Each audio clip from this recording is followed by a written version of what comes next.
Okay, inventory turnover rate is discussed on page 478. So a turnover rate is going to be how many times our inventory completely turns over, which means how many times do we completely buy and sell our entire inventory throughout the year. Now, the equation here, we have the total purchases by the pharmacy, usually for the entire period that we're looking at. Most of the time we do this per year, divided by the average inventory value. So the average inventory value is just roughly how much inventory we have on the shelf at one time. So let's take a look here at an example. For the year, we have spent $4,632,576.50 on inventory. The average inventory value is $532,618. What is the turnover rate? Well, we just take the amount that we've spent for the year and divide that by the amount that we have on hand roughly at all times. When we do that, we get an answer of 8.7 times.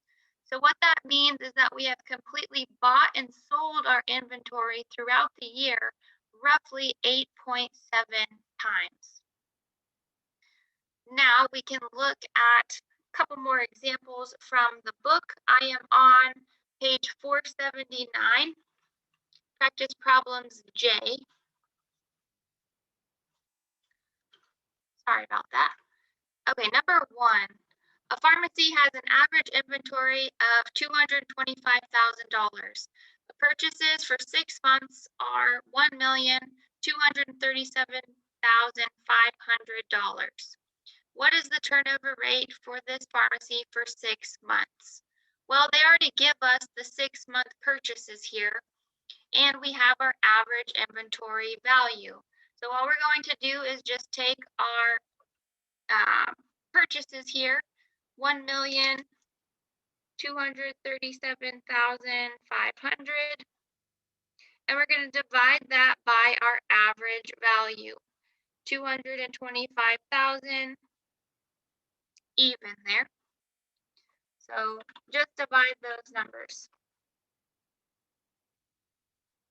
Divided by 225,000.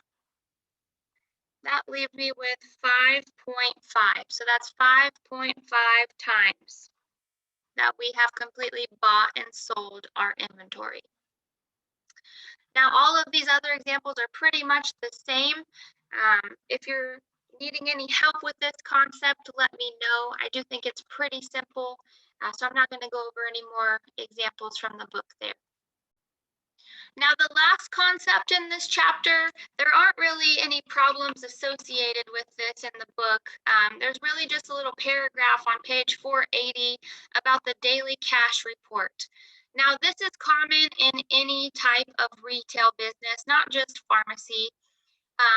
Every business is going to have a cash register, and at the end of the day, you're going to need to balance out that cash register. So the amount of sales that you have had for the day should match all of the payments that you have received as well. So the ending balance in your drawer should be 0, meaning the sales equal the amount of payments that you received. Now, if you have a positive amount in your drawer, that means that you got more payments than the inventory that you sold. So maybe in that case, we didn't give somebody the correct change. We didn't give them enough change. If you have a negative balance, that's going to be the opposite. That means that there's a shortage. So maybe we gave somebody too much change, or we didn't calculate a discount correctly, something of that nature. Hopefully, if you ever do have an overage or a shortage, it's just off by a few cents. If it's off by a significant amount, maybe there was an error in calculations of, credit card amounts or checks or cash. So regardless, at the end of the day, this may be one of your tasks if you help close the pharmacy, if you ever work as a pharmacy clerk.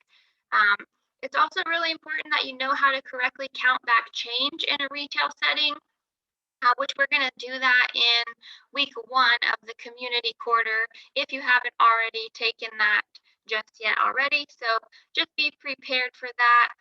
Um, if you have worked in retail before, this is probably familiar to you, but just a new business concept to think about if you're ever going to work in a retail pharmacy.